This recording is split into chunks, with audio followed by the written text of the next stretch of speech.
皆さん、こんにちは。ずんだもんです。今日はね、神秘的で美しい国、ティルディスをご紹介するのだ。実は、ティルディスって、世界で最初に宇宙に行った女性、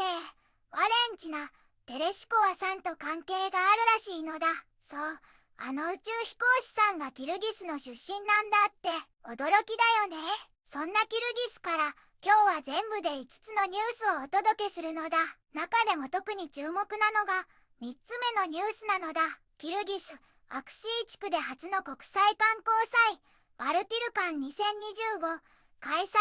という記事なのだ。今年ティルディスのアクシ地区で初めての国際観光フェスティバルが開かれたんだって。雄大な自然の中で行われるお祭り、想像しただけでワクワクするよね。ティルディスの素敵なニュースをたっぷりお届けするのだ。一緒に見ていくのだ。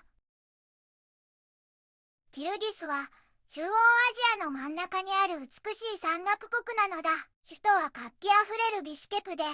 雄大なテンシャン山脈に囲まれているのだ。かつてはシルクロードの要衝として栄え、古くからの遊牧文化が息づく国なのだ。ソ連からの独立を経て、現在は共和制を敷いているのだ。人口はおよそ700万人弱で、多様な民族が共生しているのだ。経済は農業や畜産が中心で、特に馬や羊が重要なのだ。近年は豊かな自然を生かしたエコツーリズムが盛んで、世界で2番目に大きい高山湖、石工、クルミズ海はまさに絶景なのだ。伝統的なユルトに泊まったり、馬術を見たりと、遊牧民の暮らしを体験できるのが魅力なのだ。今は環境保護や持続可能な観光開発に力を入れていて、その壮大な自然とユニークな文化がもっと世界に知られていくのが楽しみなのだ。ぜひ一度、その雄大な自然と温かい人々に触れてみてほしいのだ。一つ目のニュースなのだ。ナリン州ソンプルで家畜大量死、原因不明で農家懸念という記事なのだ。みんな、大変なニュースがあるのだ。中央アジアのキルギスにあるナリン州のソンプルっていう牧草地でかわいそうなことになってるのだ。どうやらたくさんの家畜さんたちが突然死んじゃってるらしいのだ。特に元気いっぱいのヤギさんやもこもこ羊さんが多くて、その死骸が谷間とかにゴロゴロ転がっちゃってるみたいなんだ。これじゃ農家の人たちもすごく不安になっちゃうのだ。何が原因でこんなにたくさんの家畜さんが死んじゃったのか、まだ誰も分かってないから、みんな困り果てているのだ。早く原因が分かって、これ以上家畜さんたちが被害に遭わないといいなって、ずんだもんも心配してるのだ。今後の情報に注目しなくちゃいけないのだ。二つ目のニュースなのだ。ロシア、ドイツとの軍事技術協力協定を破棄という記事なのだ。ロシア政府がドイツとの軍事技術協力協定を正式に破棄したのだ。これは1996年に締結された古い協定で、ミハイル・ミシスティン首相が破棄の法令に署名したのだ。この協定には8つの条項があって、両国の軍事産業や国防省が協力すること、ロシアとドイツの軍事協力に関する共同委員会を設立すること、共有された軍事機密を保護すること、そして共同で開発した武器を第三国に販売しないという相互の義務が含まれていたのだ。ロシア外務省は今回の破棄について、この協定が現在のロシアとドイツの関係の状態に合致しないと説明しているのだ。そしてドイツの敵対的な政策や彼らが言うところのドイツ政府の軍事主義的な野心が関係悪化の原因だと非難しているのだ。ミシスティン首相はロシア外務省にこの決定をドイツに正式に通知するように指示したのだ。これは国際関係において重要な動きなのだ。3つ目のニュースなのだ。キルギス・アクシー地区で初の国際観光祭バルティルカン2025開催という記事なのだ。キルギスの素敵なニュースをお届けするのだ。今年キルギスのアクシ地区で初めての国際観光フェスティバルバルティルカン2025が開催されたのだ。これはジャララバード州アクシ地区のアブレティム村にあるとっても綺麗なバルティル干夏牧草地、ジャイローという場所で行われているのだ。これまで観光客を受け入れていなかったこの場所で、今年初めてたくさんの皆さんが温かく迎えられているんだって。雄大な自然の中で初めての国際的なお祭りが開かれるなんて、とってもワクワクするのだ。これはキルギスの観光にとってすごく大切な一歩になるはずなのだ。4つ目のニュースなのだ。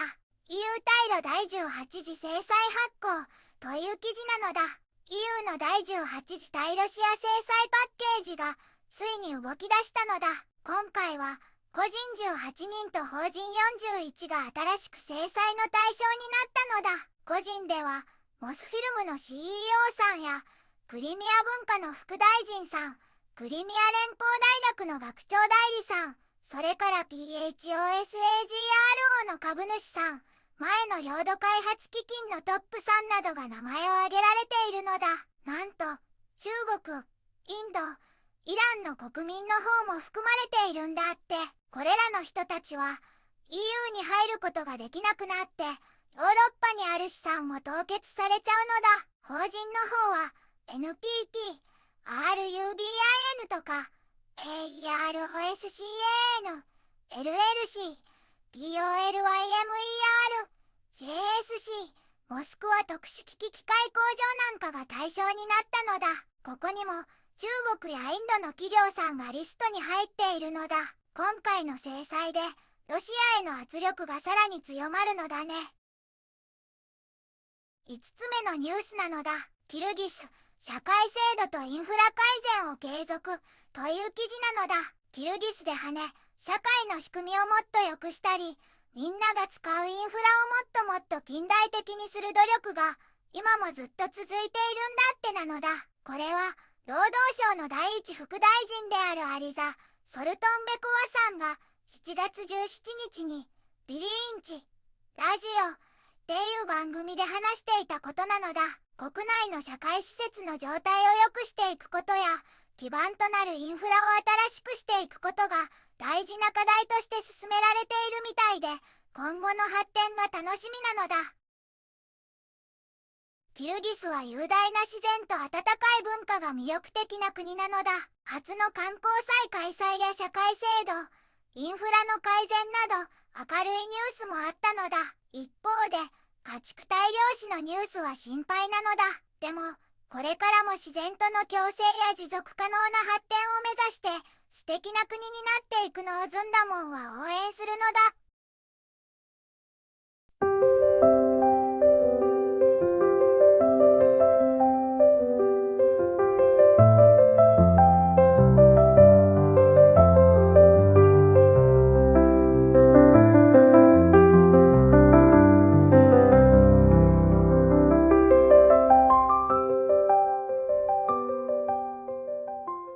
こんにちはなのだ。この番組では世界のあまり知られていない国や地域からちょっと不思議でちょっと感動するニュースをお届けするのだ。日本ではあまり話題にならないけど、世界には僕たちが知らないままの出来事や優しさや驚きに満ちた物語がたくさんあるのだよ。テレビでもネットでもあまり見かけないけれど本当はもっと伝えられるべき小さな世界の声、